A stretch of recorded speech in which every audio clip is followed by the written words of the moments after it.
The real deal, New England feel. I went off the rails. I might go down to be ashamed of myself. You should be ashamed of yourself. Corso and Gatone. Welcome into Corso and Gatone, the real deal, New England feel. I'm Corso. Just came off the hockey rink. Stand up so we can see it. Stand up. We want your fans want us. There we go. The USA jersey's got a little. There we go. USA. Atta boy. That's it. Collect your gold, and here you are. That's it. I hit the winning shot, and now I'm back with Corso and Gatone, the real deal, New England field. Here's Gatone. Joe's with us in the booth. You're watching us on YouTube. When you're on YouTube, make sure you subscribe. Joe, if he skated the length of the ice one time, he'd need a nitroglycerin pill. Christ's sake. Oh, what the hell? You know the routine. Get on YouTube, subscribe, will you please? And make sure you leave a comment. What a jerk Mark is. You unpatriotic bastard, you. You know? we gotta Way into Catone's comments. I left my neighbor laying in the snow. I think these guys are going a little stir crazy over there with all the snow happening over there. Well, I'm sure we'll discuss that. But in Pat's preview, we're going to go. The combine's happening this week, so there's all kinds of interviews that took place, and we're going to talk about that with the A.J. Brown versus STEFON DIGGS. I see the title there, Joe. That's good. So we'll get into that. And a weekly rewind. USA. We're going to talk about the Olympics. We're going to talk about the men's gold medal and women's gold medal hockey team. So stick around for that. And, of course, he already gave you the preview for Catone's comments. He's throwing people down and pushing people down in the snow again. So make sure you're tuning in for that. And then B's and C's, should Jason Tatum come back? Is he going to come back? The soap opera unfolds, you know. This is all it's going to be, this soap opera with Jason Tatum. Hi, guys. Hey. Okay, so we all shoveled out and, you know. Just about. Yeah, we were talking about it off air, me and Joe, how crazy it is. Yeah? Shoveled my way to the driveway. That's it. It's like shoulder height. I was sad about it. I wanted to be there for the snow, for the blizzard of 26. You know? Oh, yeah. You would have loved like it. 85 degrees over here. I'm disgusted. It sucks, I'm sure. So, but anyway. Well, we got a lot to talk about, and you want to start with this whole A.J. Brown, STEFON DIGGS situation? We might as well, right? Might as well. Hey, it's our show. Listen, it's our show. You can do whatever the hell you want. Your name's on the sign. Let's do it in Pat's preview. Pat's preview. All Patriots. You know that, right? Are you going to be a Patriot? Are you going to be a Patriot? Do you want to be a Patriot? I'm trolling. Let me give some context here, out of the top here.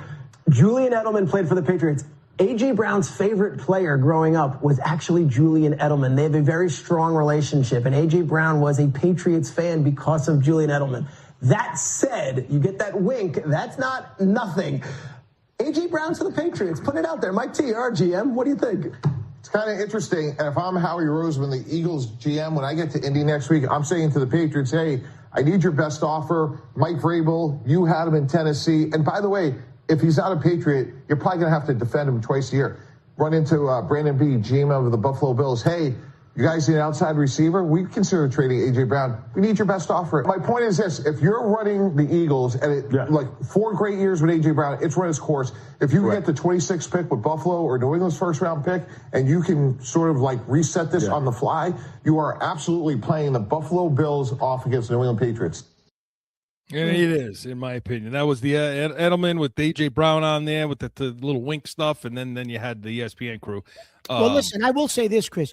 Roseman is shrewd, right? He's one of the best GMs in football. So he'll squeeze everything he can squeeze out of a deal. And believe me, the guys on ESPN said it right, Chris.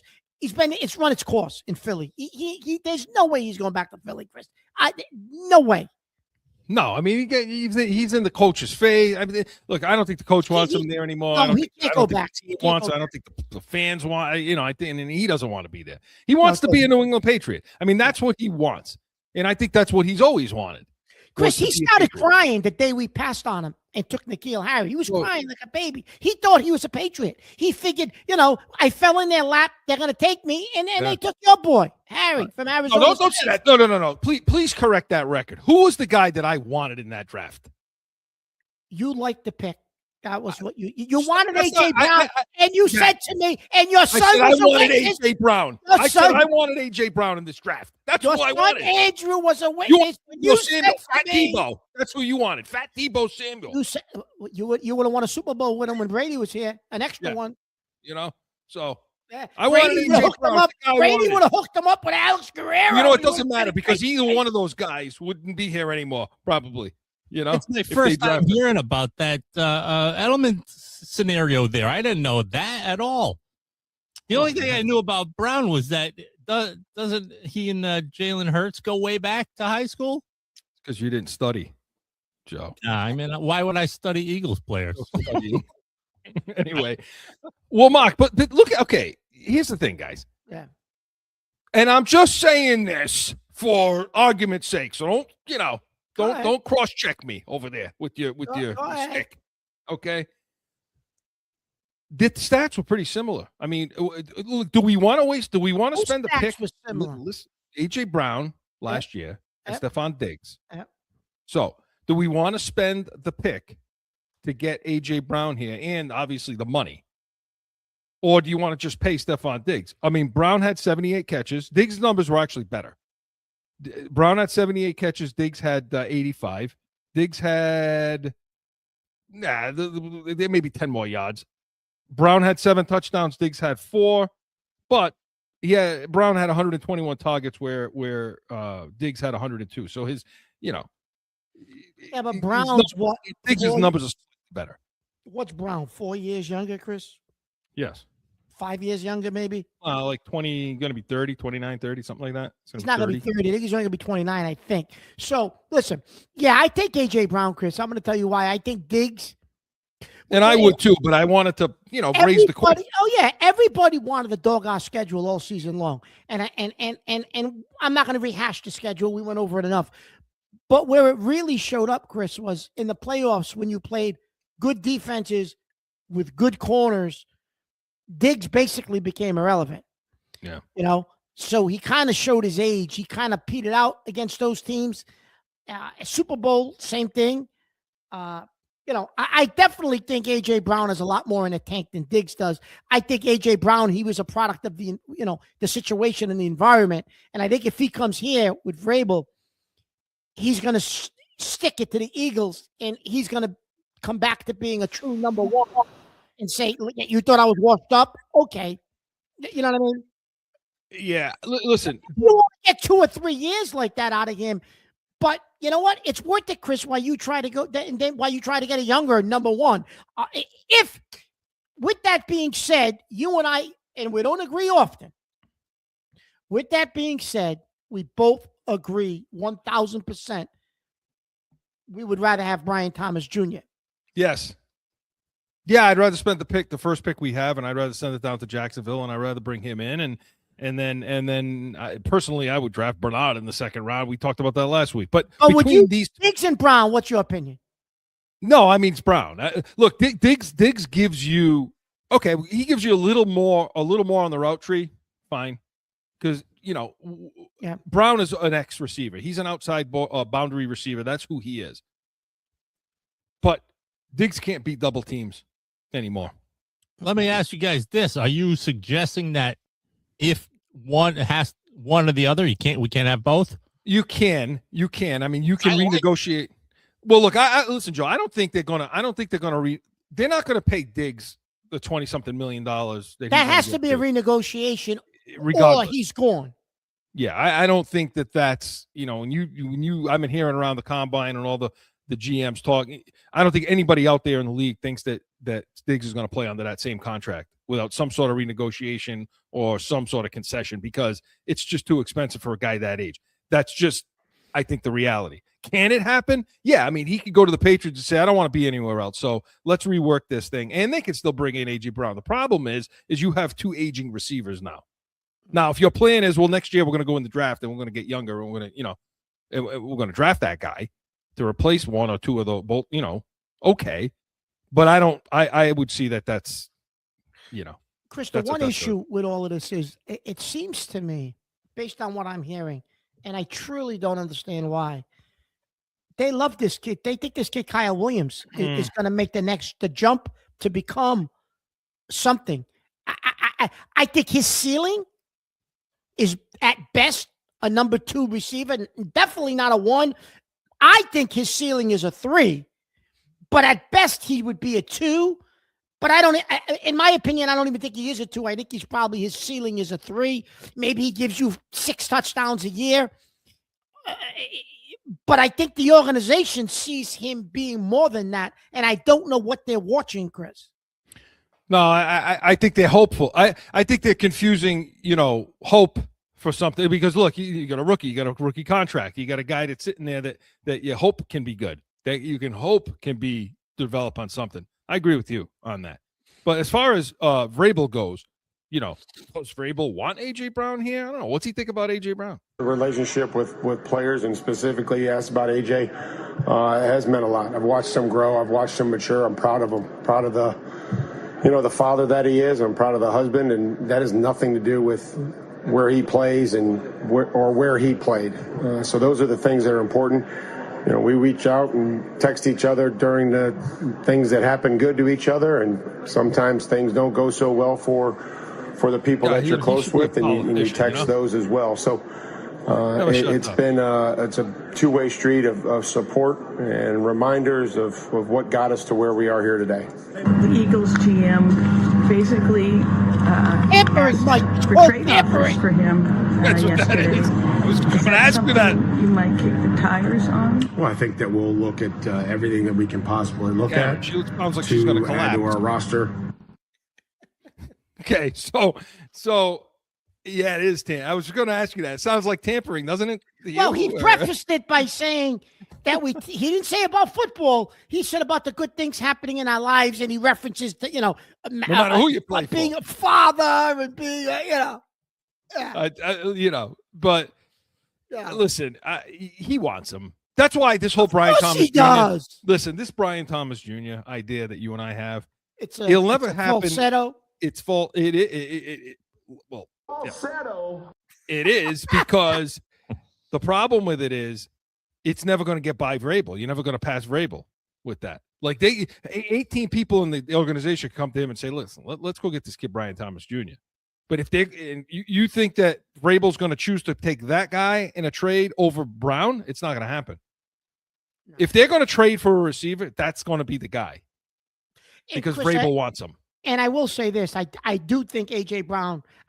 I know Philly's going to try to squeeze as much as they can out of it, whoever gets him. But I do believe at the end of the day, A.J. Brown will cost less than Brian Thomas Jr. Well, this is what Elliot Wolf spoke this week too. Okay, and so Elliot, yeah, but Mark, I'll say this on the Brian Thomas Jr. You buy yourself another couple of years where you can. In other words, because if they want to use our plan. Because Mark's plan is basically, hey, look, you should always have a receiver in the chamber. You need to get better in your scouting department for wide receivers has to get so much better. Like, you don't know what you're looking at. If they were better at that, you should never have to pay a receiver ever. Should never have to spend a contract on a receiver, because there's a few guys out there every single year. Listen, if you know what you're looking at, go listen to our draft tapes over the last 3 or 4 years and just listen to who we've picked for receivers. Nobody had Brian Thomas Jr. in that upper echelon of receivers coming out of that draft. I loved them. I said it. Had a great rookie year.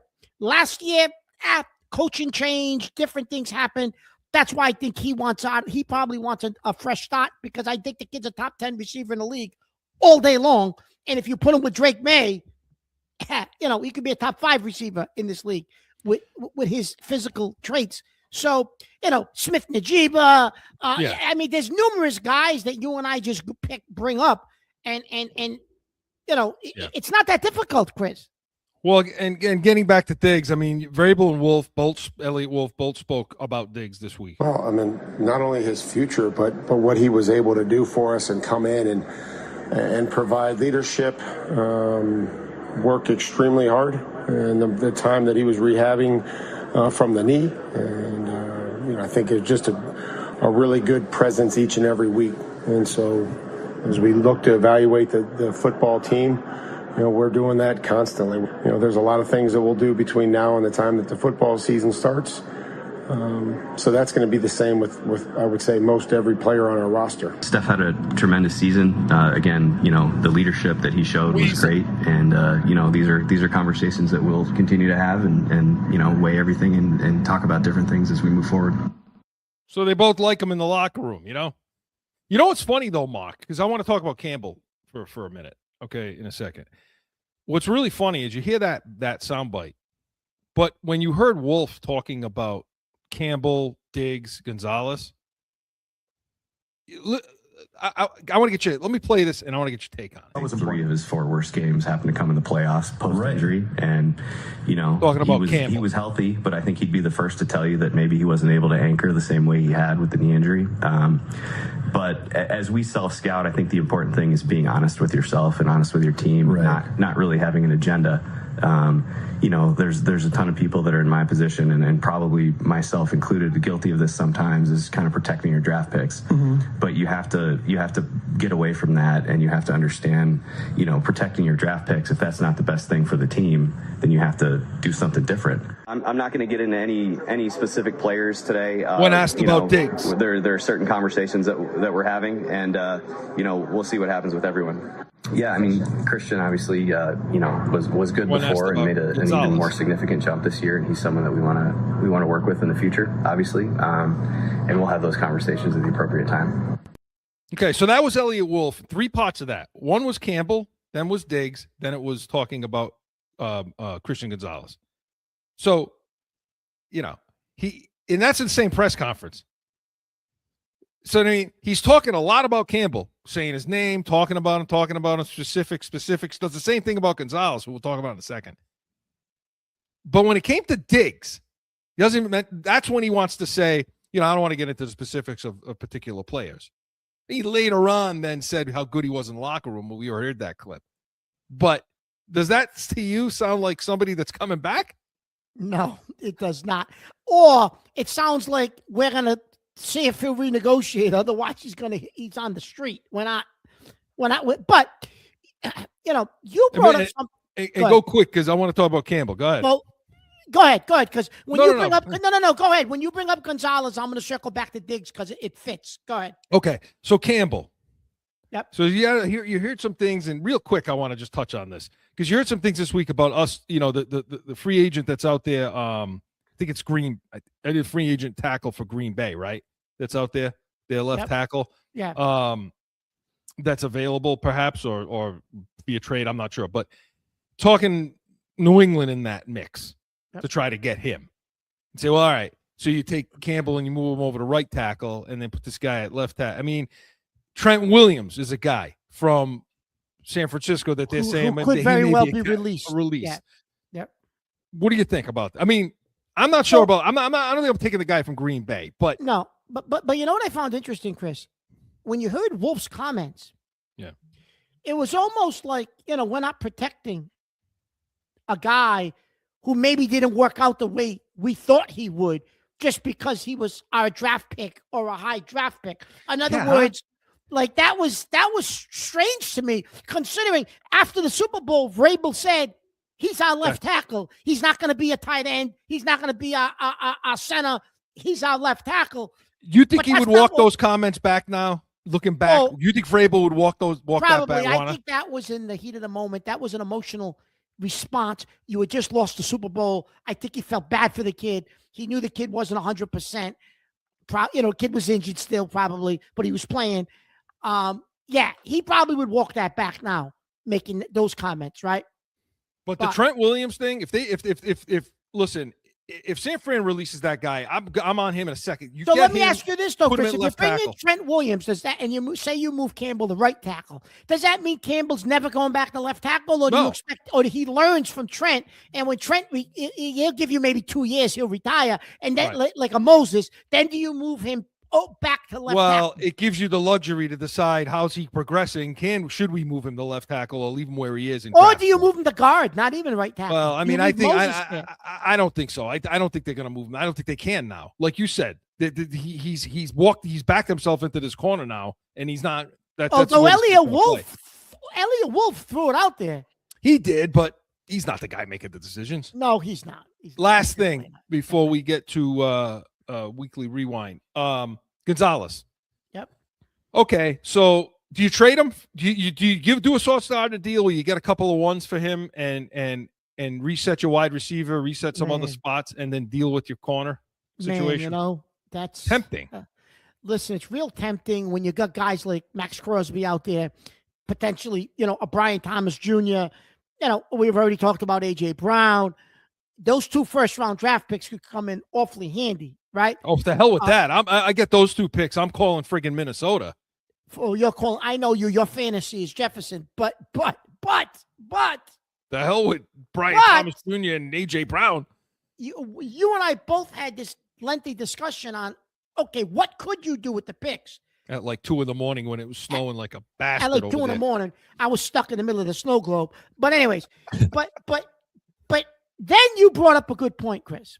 You said, okay, draft picks aside, how do you take the picks? And you brought up a real good point to tell everybody what you said to me, which I have not heard this week from anybody else. You can't sell the kumbaya shit that they've sold all season long, okay? That we want buy-in from these players. We want them to sell out, to be Patriots. We're a family. We're a family and all that. And then the first opportunity you get to return the favor to the players in a big contract, you punt and you go and trade the guy. Yeah. That's a tough look. That's a tough look for a team that's trying to establish something. I'm not saying that's the right reason to do it or not do it. I'm just saying it's a factor now because of the way you had to build that, the way the culture came about. So something to look at, something to pay attention to, and we're going to pay attention to it as the weeks unfold. Next week, we'll talk more about the Combine, but Pat's preview was presented by Corso Law Group, corsolawgroup.com. We come back, going to talk a little USA. Weekly Rewind is next. No one ever thinks they'll be in need of a criminal or traffic lawyer, but things happen. Whether it's a traffic ticket or more serious issue, go to corsolawgroup.com and talk with these expert attorneys. Mark, I'm seriously. I think I lost my mind. Certainly, it was an exciting show. I want Murray. That's it. What is wrong with you? Get him on this damn show. You lost your mind tonight. That's all I have to say. Lost your mind. What are you writing now? So I'm working over here. You're talking about nonsense. I'm working. That's why we are the real deal New England Field. It's going to be real. Back in with more Corso and Catone, the real deal New England Field. I look at that thing, which is probably 4 or 5 years old now. Yeah, that's from the beginning. You had more hair. I had more hair. Oh, shut up. And my hair was darker, actually. Too. It was darker. I know. Christ, Joe. Thanks, Joe. Appreciate it. I'll tell you what we appreciate, though, immensely, like the rest of this country, proud patriots we all are. We appreciate the work all of our athletes gave us in Milan, in the Olympics, and all the gold medal, all the medalists, all the athletes, and all the participants. But that game, those gold medal hockey games for the women and the men's, there was nothing better than that. It was fantastic, and we're going to talk about that in Weekly Rewind right now.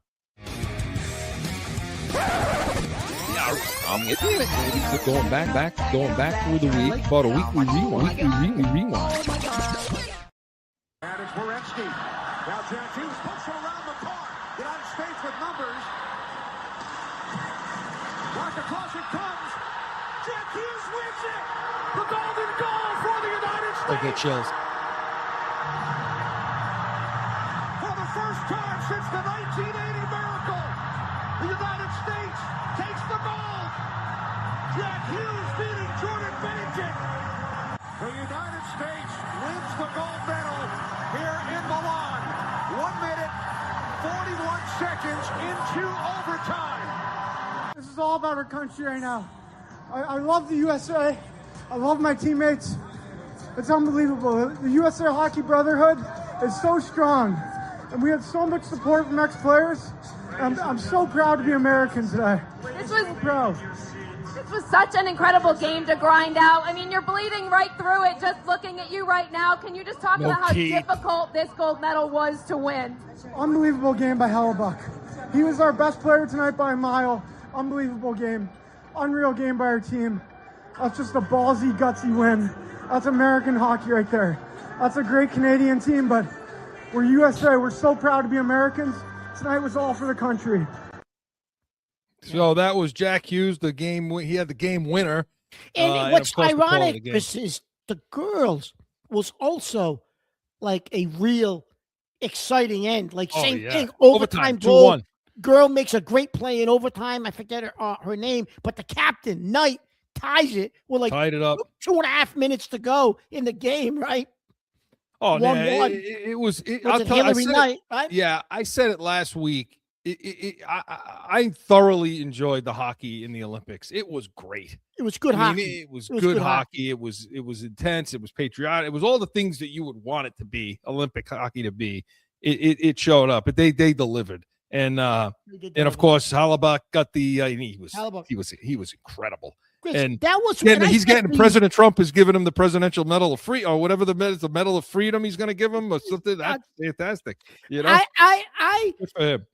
Chris, I said to you after the game was over, you and I were talking on Sunday, and I said to you, Chris, that it may have been the best goaltending performance I've ever seen out of a goaltender, because you weren't just playing a good team, even like, okay, you're in the Stanley Cup final and you stand on your head and you win the championship for your team.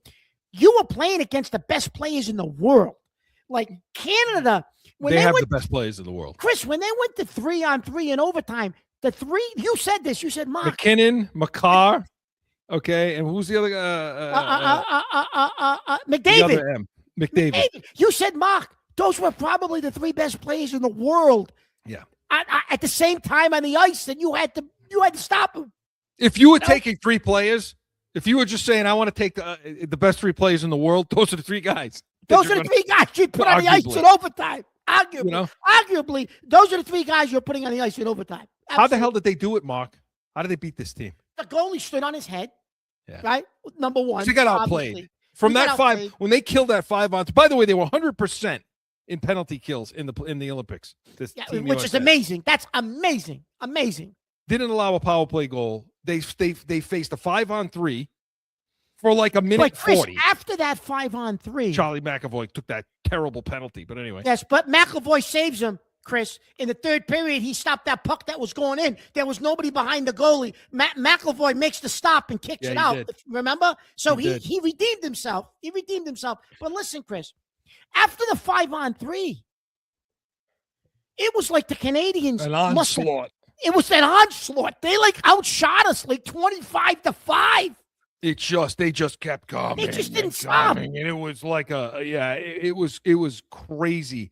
And I just I look at it and say he stopped 41 shots against the best players in the world. I know. You say like in 1980, maybe you play 10 times, you probably lose 9 of those.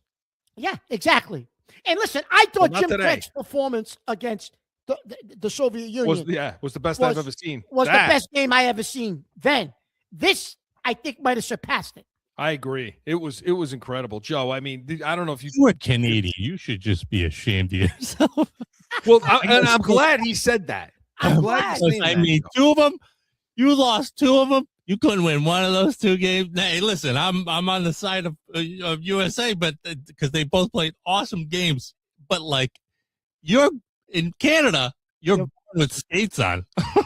Chris, let me tell you something. Joe's right. He's can you 1,000% right. Can you imagine what it must have been like for those teams to go home, Joe? Both women's and men's, and you come home with nothing, no gold, nothing. Did you see the faces of the Canadians, Chris, the men when they got those silver medals? Which I don't blame them. I don't want to touch that thing either, because they fully expected to win. I mean, they were missing shots like McKinnon's miss. It was an open net in the corner. Just on the short side, had a wide open net and absolutely missed it. The Golden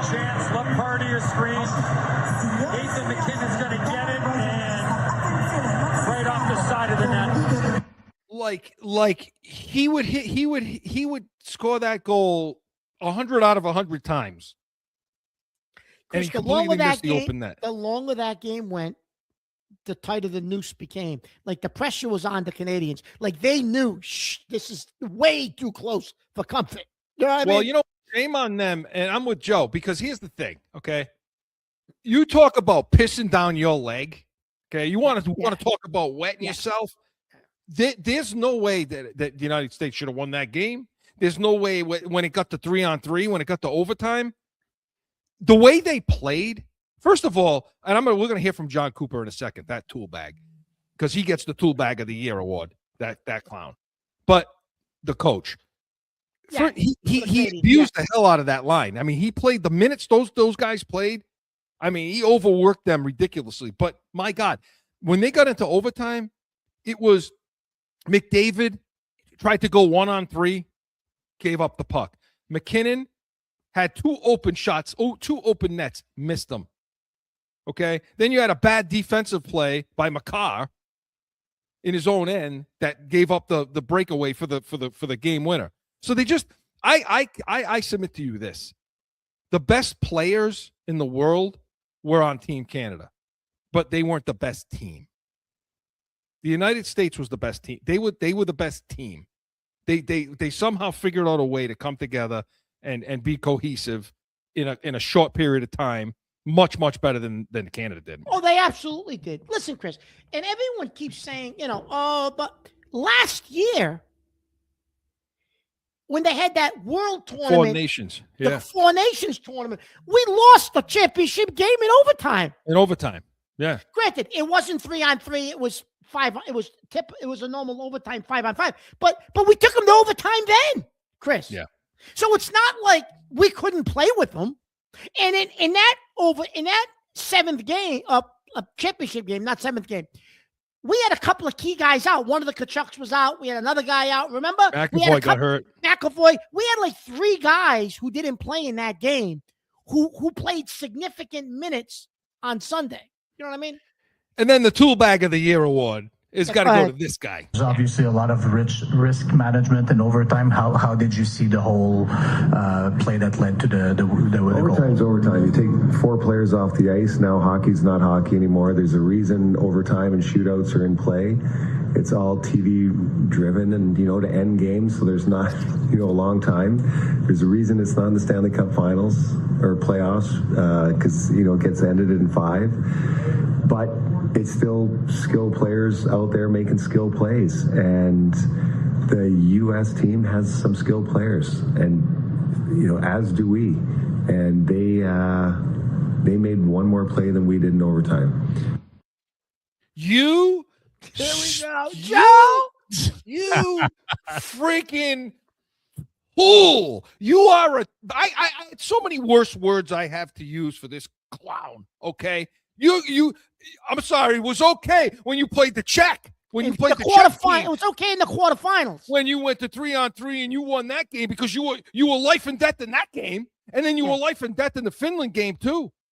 Canada could have lost either one of those games. But it was okay, Chris. They won those games, so that was okay. That was all right. No, the overtime, no, the rules were fine. For you know what? And that's all you've been hearing from these tool bags up in that Canada. You're not even real. You don't even have our Salvation Army could kick your ass. You friggin', you're up there. Talk about a useless tool bag nation of friggin' morons. Yeah, this is guess what? I saw that nice T-shirt that says, things that Canada does better than the United States. Hockey was number 1 crossed out because now it's us. Now it's us, USA. And you want to go and you want to blame the overtime rules, you stupid tool bag, John Cooper. I've never liked him, though. He's the Tampa Bay coach.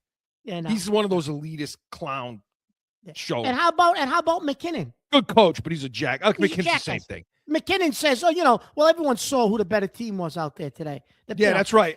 That's right. You lost. And we got that was a team that had gold medal around their necks. Absolutely. Right. Another tool back making that comment. Stupid tools. Listen, you lost. You lost. End of story. And I'm going to say something else about Connor McDavid. I know he's supposed to be, he may be the biggest choker on the planet. I was just going to get to that, Chris. He might be the best player in the world, considered the best player in the world right now, currently. I get it. It used to be Crosby. the mantle got passed to Connor McDavid. I get it. But the last 2 Stanley Cup finals, Chris, he loses in Game 7 to the Tkachuk brothers. And in the gold medal game, he loses again to the Tkachuk brothers. That's it.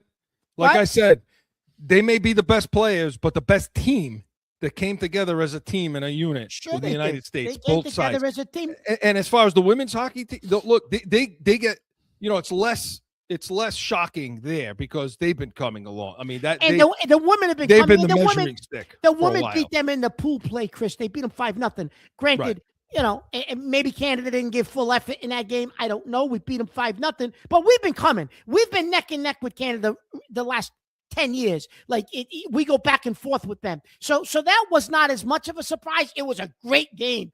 Hell of a game. The way we came back and won it. The goal just to force overtime by the captain, and then we win it in overtime. A defenseman makes that great play with the stick, right? In between, to get in between that late, the defenseman. A great play she made. But because she's a defenseman. But the men, Canada was the prohibited favorite, Chris, to win the thing. They expected to win. Expected to win, yes. On the women's side, not so much, but on the men's side, absolutely, positively. Yeah. So congratulations to all the medalists, all the athletes for the United States. It was definitely pride. And what Jack Hughes had to say, go ahead, Ma. No, go ahead. Go ahead. Finish what Jack Hughes had to say. Go ahead. After the game made me feel real good. I don't know about you guys, but with all the stupidity and the nonsense and everything that goes on in this country and the world and all that crap, with some of the athletes down in the country, I don't really agree with the blah, blah. This is a kid that said, I'm proud to be an American. I'm proud to play for my country. Yeah. And politics aside, you're an American and you're playing for your country. You know what I mean? Absolutely. I was so happy for that. I was so happy to see them at the White House. Just, what, guy? Thank you. That's all I could say. That's what it's about. Come on. You're playing for your country. No matter what, you're playing for your country. And those guys, you're right, Chris. They came together as a unit and as a team better than the Canadians did. And that's why we won. And I'm going to say something, Chris. 2 other real quick things, that stuck out to me from the Olympics. And then I know we're over time. Shiffrin, the slalom skier, the girl, Michaela Shiffrin, she came down a hill and this, 4 years ago, she wiped out and was crying on the side of the hill. She didn't win anything.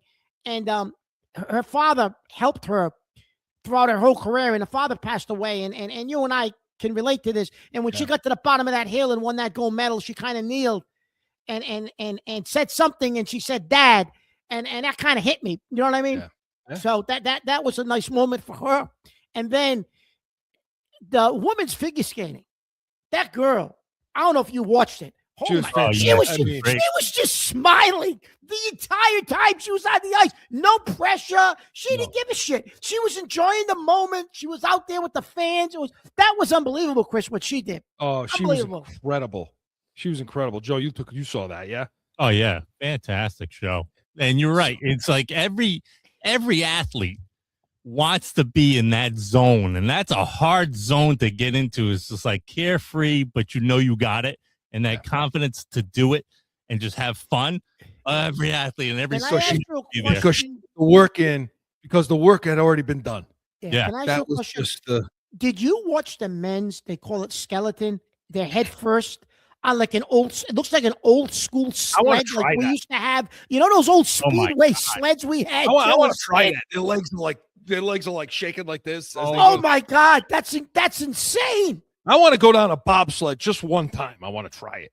Bobsled's nothing compared to what Mark's talking about. Skeleton? They're going like 80 miles an hour on that thing, Chris. And they can't even, they don't have like brakes, right? Because they're using the toes sort of to kind of guide them. If they wipe out, they're dead. They're going to snap their neck, Joe. They could launch to the moon if they go up on So that was unbelievable. It was. The funny thing is always the curling, Well, I don't know that you need any athleticism to do it. I'm just. Well, I will say this, And Lindsey Vaughn, I do. I feel bad for her. For her, I really was starting to get inspired to say, you know what, like what can I do to get into the next Olympics? Curling. Curling was the only Curling. There you go. Curling, There you go, Joe. Joe. They started doing some. Doing that on the side of the house in the ice right They now. got some sort of training over here at Smithfield, Mark. We should go. We should go, Joe. We'll be in the next Olympics. Yeah. Chris can come as our manager. Yeah, there you go. Well, congratulations to all our athletes and USA, of course, hockey with gold medal on both days. We appreciate it. And all we could say from us to you is thank you. We appreciate it. And we enjoyed every second of it. Weekly Rewind was presented by Corso Law Group, Arizona's leading criminal and traffic law firm, CorsoLawGroup.com. Allow us to be your voice. All right, let's see who Mark pushed down in the snow and treated like crap in this blizzard of 26. Gatone's comments is next.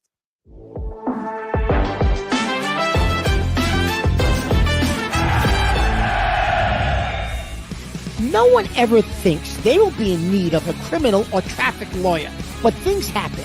Corso Law Group is Arizona's leading criminal and traffic law firm. Call or go online to CorsoLawGroup.com and talk with these expert attorneys who I know will help. Time for Catone's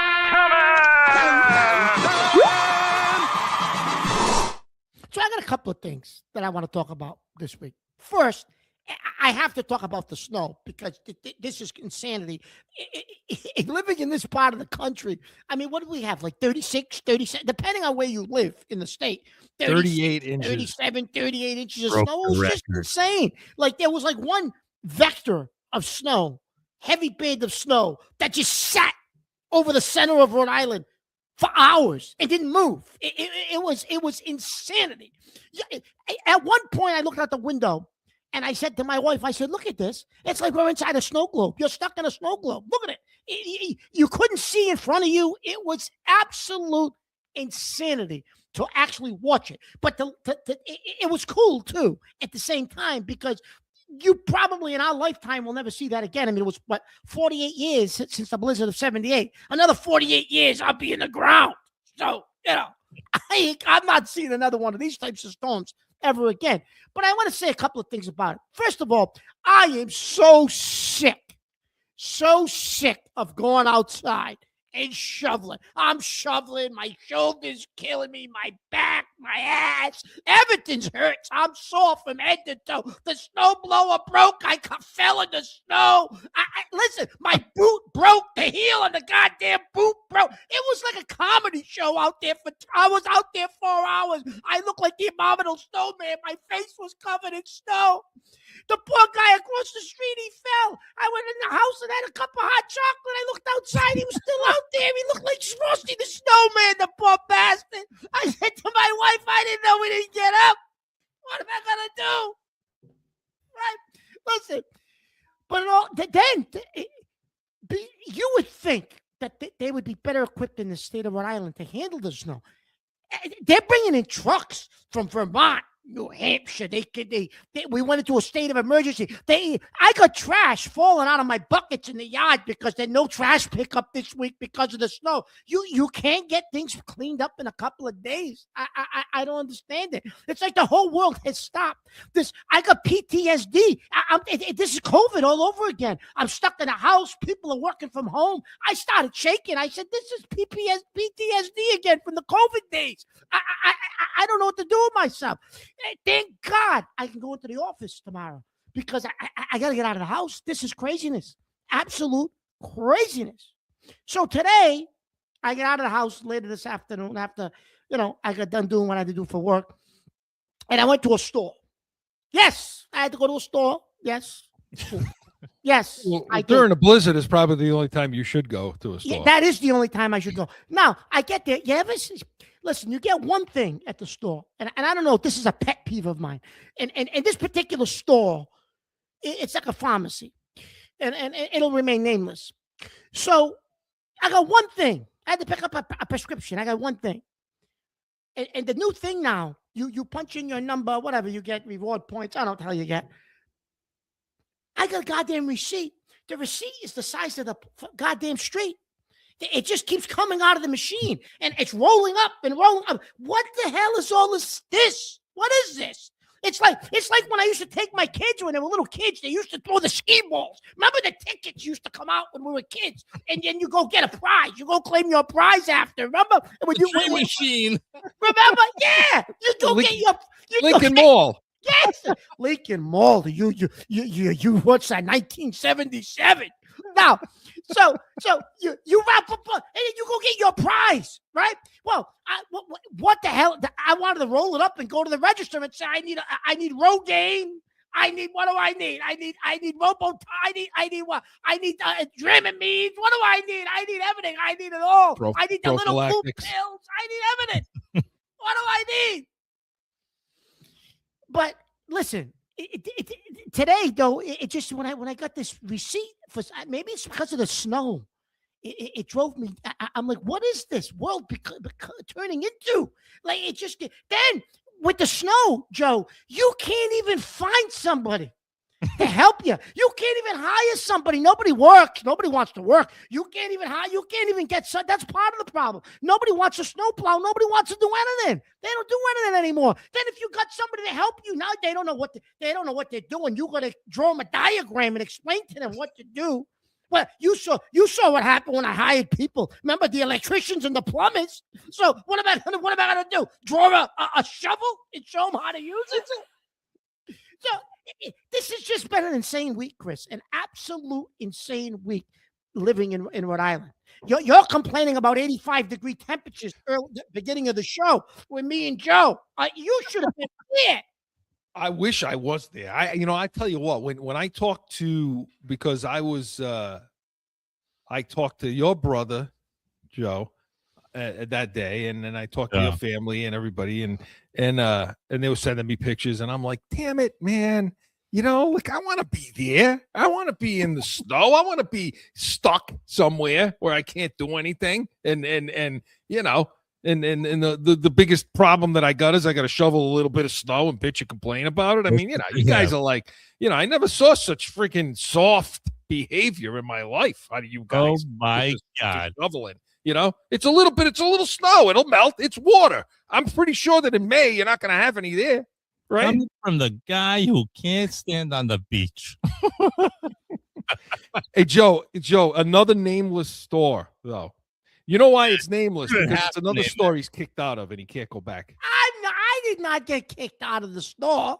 That's all these nameless stores. That's code for Mark's banned from the store again. Listen, no, you know what I wanted to do? Begin with. I've been cooped up for 5 days. I wanted to throw bags of Reese's peanut butter cups and freaking all kind of shit in my Red Hots. I just wanted to put everything in a goddamn bag and come home and put myself into a coma, sugar coma, and then not have to That's deal what with I would have done. That's what I would have done. That sounds fun. Listen, I know exactly what store you're talking about too, and oh my God. You walk away with like the Dead Sea Scrolls. Like, yes, how much paper you have. Yes. See, Chris doesn't leave the house. Chris don't go to these stores. I don't go to stores. I don't know what's going on in the store. The only thing he only knows how to shop online. That's all he does. He doesn't leave the house. I won't go into a store. I can't do it. When I have to do it, I regret it every time, and I'm close to getting arrested. This close. You send your poor wife out. You know what I mean? This close. But it was nice that you mentioned the arcade, though. I used to love those Lincoln Mall. I still got, for some reason, I have a bunch of tickets I still need to cash in, but that place is long been gone. The only ticket Chris has got to cash in is the casino tickets. Yeah. So is everything okay now? Are you guys okay now? Is everybody all right? It's just a state of America. I couldn't watch the damn game last week. I have the stupid banner going across the top. Oh, Joe, that pissed him off, Joe. He's trying to watch the hockey game. No, the basketball game. The Celtics were on Sunday night, and they're scrolling on the bottom of the screen. All this stuff. Well, it's on the top. It's on the you know why? Because I get.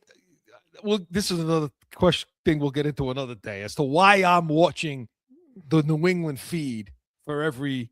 Well, it's part. Let's not get into that. All the local stations I'm watching. You can't disclose your secret. Yeah, like I don't see Arizona news. I see Rhode Island news when I'm watching the news at night. You know, I see what's going on in your area over there. It's So part of your Corso and Catone contract, though. what's going on, the stupid thing, and I'm like, but what? But I don't understand. Everybody knows it's going to snow. You need to take it off the screen. It's that snow. It's snowing. It's going to snow. Everyone, guess what? Agree with you. It's going to snow. You're 3 days. Big deal.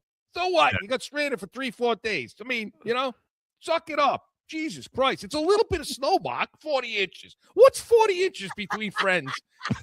But what I don't understand is this is the second. Now, you had another opportunity now. The first time your neighbor, okay, fell in the snow, whatever.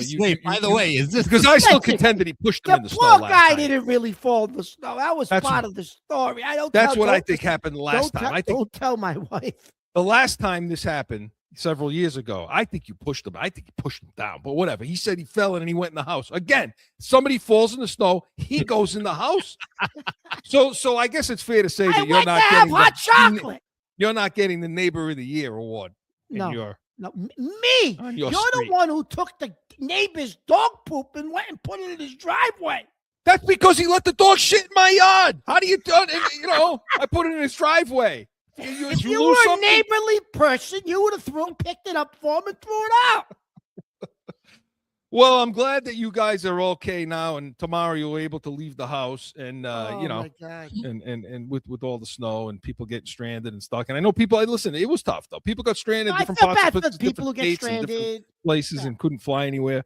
Now, see, you, my parents, every time this type of snowstorm happens, they talk about your father leaving your grandfather in the blizzard of 78, like on the bridge.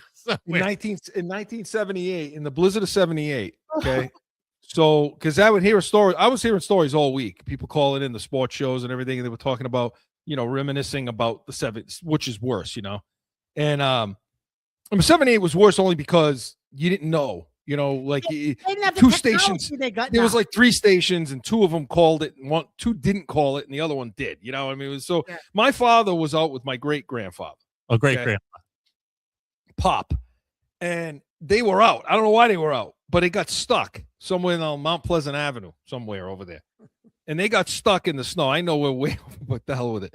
And so he had to leave him in the car. You know, you couldn't let him walk, you know, to go get help. The guy was too old, so he leave him in the car, and he leaves. My father leaves, walks away, comes back, and he's gone. Okay, he's not there anymore. So for days, they were looking for my nobody could find my great-grandfather. My father was looking, Joe's father was looking, and everybody was out looking for him for days. Nobody knew. It wasn't like now you send a text or something. Or, Where was he? So they're going now. Finally, 3 days later, my father's going. They're going door to door now, near where the car was, because the car was still there, because you know it was stuck and nobody moved. And they're knocking on doors. Finally, somebody opens the door and he's sitting in the living room of these people's house. Evidently, a cop came across him, Pop, and said, "Look, I can't leave you in this car. You can't stay here." So he brought him to the nearby house, knocked on the door, and they took him in for 3 days. You know, that's where he was staying. And from that day, listen, I got to tell you this: for every week for the rest of his life, he went and had coffee with these people. Your great-grandfather. My great-grandfather. Till the day he died, every week he would show up over there and he would have a cup of coffee with these guys. Oh my God. I never knew that part of it. I never knew that. That's my blizzard of 78 story. So I'm glad you guys survived this blizzard, guy. You know, next time I want to be there for it. So let's make sure we can figure it out so I can be there for the storm, you know. Make sure, because I'll help. I'll go out and shovel for everybody. You know? Oh yeah. Yeah. You know, shovel. So, Catone, good job. Catone's comments was presented by Corso Law Group, CorsoLawGroup.com. And when we come back, I know we're short on time, but we're going to go over and we're going to talk B's and C's, no flipping.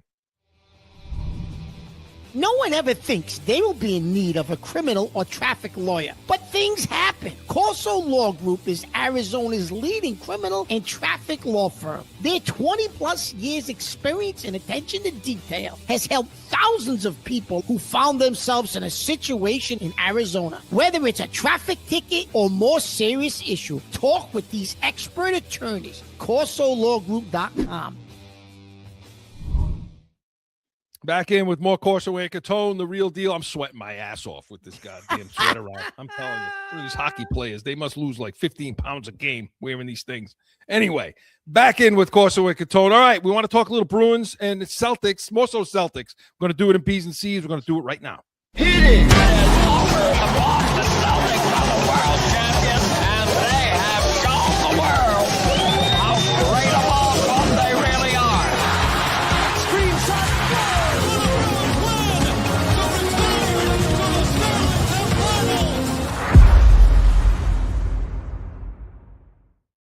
Do not have a date, and like I said, I just take it one day at a time. I feel better than I did yesterday, and that's most important. Do you feel like you're close, and how realistic is it at this point that you can get back? I think it's just important that I've worked this hard to just kind of get myself in a position where it could be a conversation, and I think we've done a really good job of that thus far.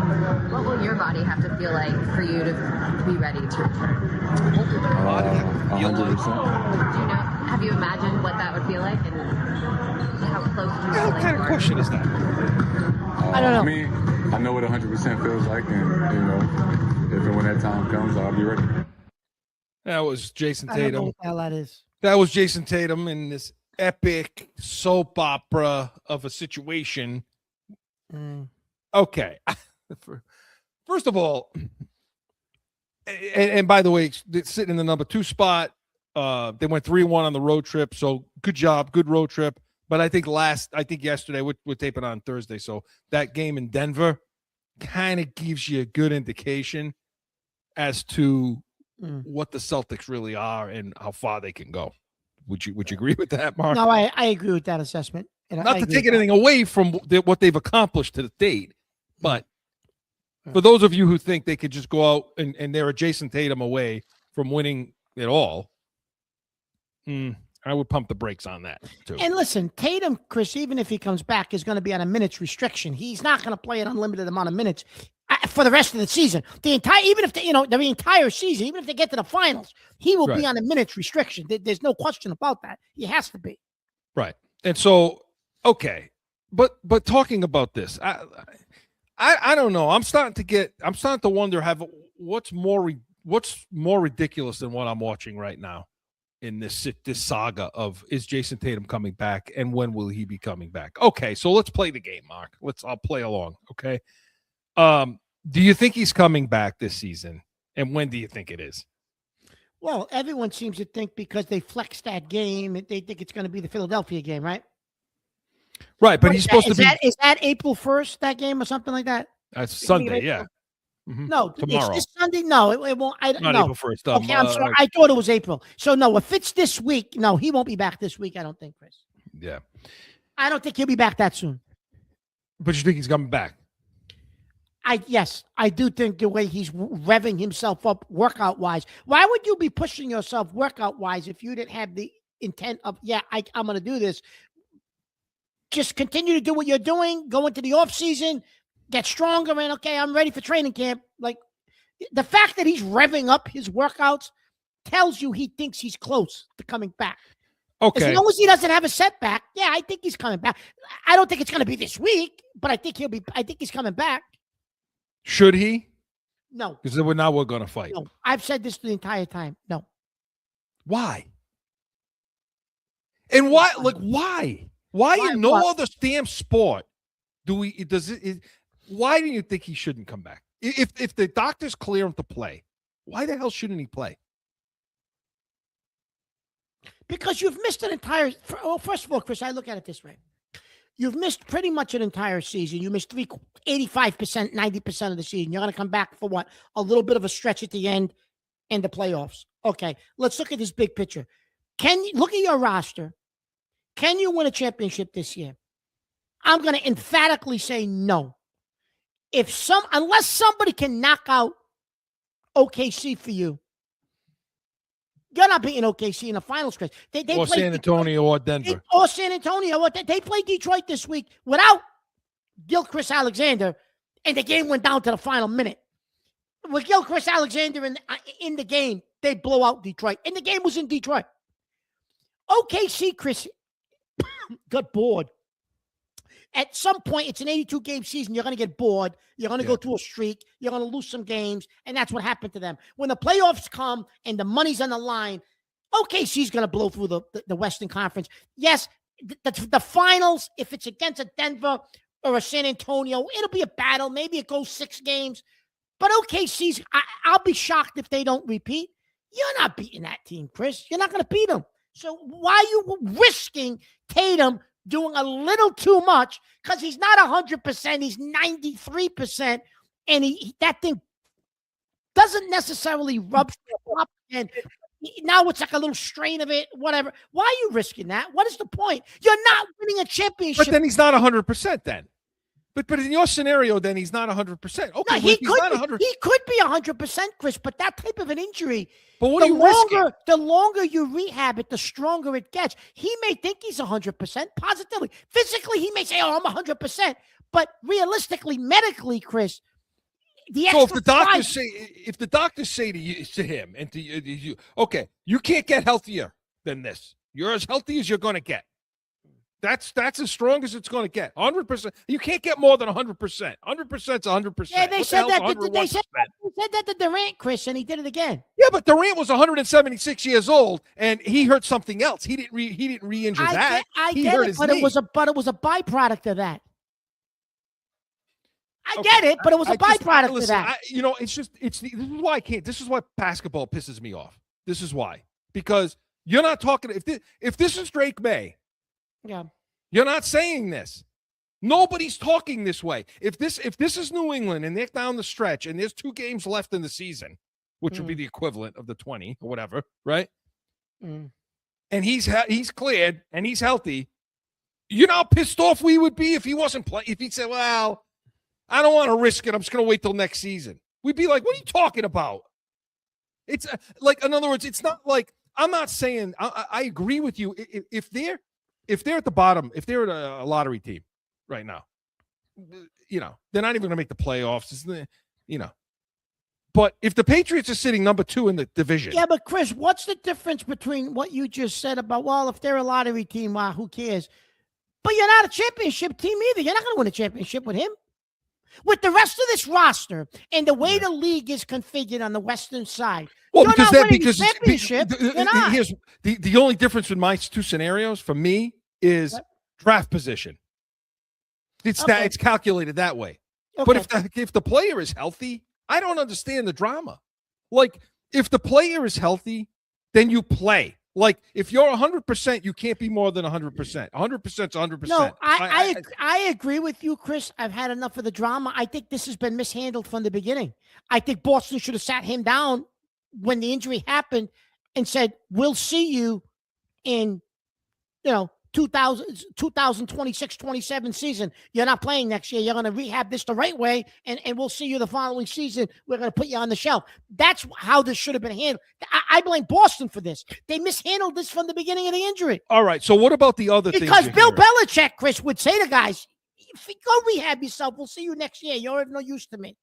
Right, because those guys were not 100%. They were going to come back, and they were going to be. Yeah, but I think he made those decisions, Chris, before he even knew whether or not they'd be 100% in November. He just IR'd them.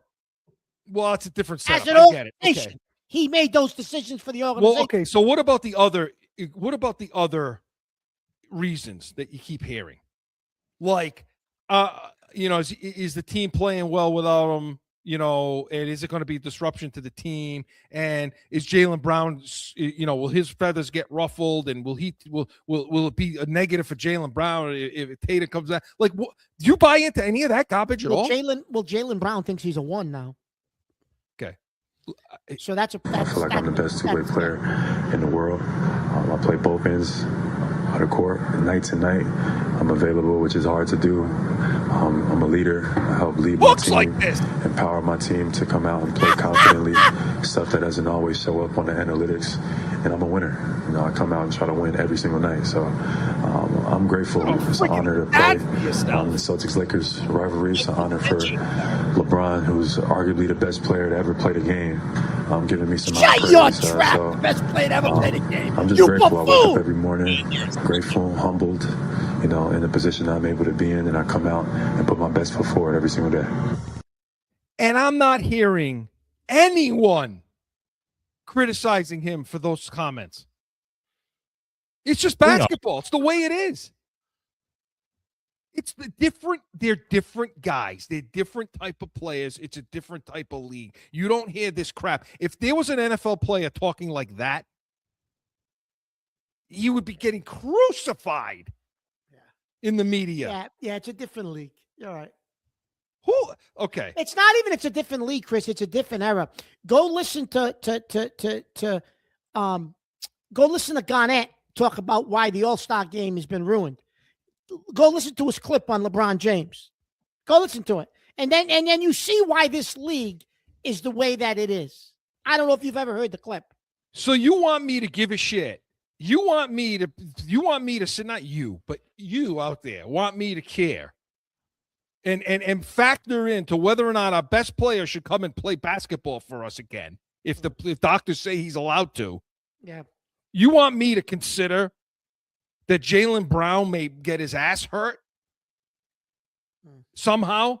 I mean, these guys have played together for 8 years, how many years they play together. They know how to play together. Why should it make a difference? Like, when you're healthy, come and play basketball for us because you're going to help us. End of story. Like, I don't Chris, I know we're up against the clock, but you have a theory on Jaylen Brown. He's not going to be here next year. Why? Because of comments like that. Like, he's not going to be here because he's going to ask out. He's going to want out. Okay. Listen, I don't know. The writing's all there. But think about the green teamers, though. Nobody wants to see it. Nobody wants to face it. If you can get to your point earlier, if you can get 2 first-round draft picks and one of them's a lottery pick because you talked about the lottery when you were talking about the Tatum scenario, or one or both, why? You don't make that deal? And now by the way, you reset your salary cap because you just got rid of a max player. Oh, Mark, and that might be very advantageous and enticing to a new owner where you can say, I didn't want to get rid of him. The player wanted to be the number one somewhere, and we have our number one. We have Tatum. Yeah, the owner's skating free on everything, isn't he? Absolutely. The fact that Tatum got hurt. Pitch. We just heard Jaylen Brown's sales pitch. Yeah, of Listen, course. The fact that Jason Tatum got hurt, now the owner could sell off and get under the apron and all that. Oop, that was a gift. Now he'll really get under the apron. Mark, the writing's on the wall. I don't know why you people out there can't see it. All this guy has been telling you is that he wants to be a solo act. He said, he tweeted out, we showed it on the show. He tweeted out the thing that gave the stats from last year to this year. Who put stats in their tweets? He put stat in the tweet saying that they're the same team basically as last year. And now these comments. So you honestly think this offseason, he's going to go and say, okay, yeah, I can go back to being the last guy named when we're announcing the starting 5? No. So, Chris, with that. Or not the last guy? No, with what you just said then, then let Tatum come back because this is the last hurrah with these two guys then. This is your last go with these two guys. And let Tatum come back and see how far they can take you because chances are they're not going to be together ever again. This is it. Well, I can tell you this right now. For those of you who want to see Tatum and Brown together forever, this might be it. Don't let Tatum come back then. Because if Brown takes this team into the playoffs and falls on his face and fails like we think they're going to do, because I don't think they're as close as anyone thinks they are. Yep. And if that happens, then Brown showed what he can get done in the playoffs and what he can't get done. And he's more apt to say, okay, I'll just take my role, what it's going to be next year. But if Tatum comes back and they go into the playoffs, they're not going to win the whole thing. And now it fails. Well, now Brown's going to say, hey, look, I had this team purring over here. I got to go be my own guy somewhere. Right? Yeah. And I'm going to be honest with you, because the only reason I don't want Tatum, I don't think Tatum should play is because it's because of the risk of another injury. It has nothing to do with Brown. It has nothing to do with anybody. It's just because I just think physically, why would you risk that? But listen, to your point, if he's healthy and the doctors say he's healthy, yeah, he's going to play. I mean, he's going to. And I believe he will. I believe he's going to. I just don't think it's going to be this weekend against Philadelphia. No, I don't either. But so we'll see what happens. We didn't get the Bruins talk, but pay attention to the Bruins. Trade deadlines next week. Fluto Shinzawa on the Bruins in their second half. He feels like, hey, they're a close enough team to the playoffs right now. They should be buyers. I don't see it that way. No. I just don't see it that way. And they're playing a game tonight against Columbus that's going to really affect whether or not they get. That's a team that they're fighting off for the last playoff spot. So, and that's why Charlie McAvoy's not playing tonight and why Swayman's not playing tonight. I have no idea. They've had how many days off now since the Olympics? Come on, get back on the ice and play. Yeah, well, they've probably been drinking every night, so they need a little rest. So, but congratulations to those guys, the Olympians, and so we'll pay attention to the Celtics and Bruins, but B's and C's. But we got to go. So Corso and Catone was presented by Corso Law Group, corsolawgroup.com. Come back next week, noon Eastern. We're going to have combine notes. The NFL combine's going on, Mark. Want to talk about those and have our notes of players and that we think we should be taking a look at, or the Patriots should. Catone's comments, anything you bring to the table, we will be ready. We are Corso and Catone, the real deal, New England feel. See you next Saturday, USA. Now find Corso and Catone on AM 790, The Score, iHeartRadio, iTunes, wherever you podcast. Or subscribe to the YouTube channel and catch the chaos every Saturday at noon.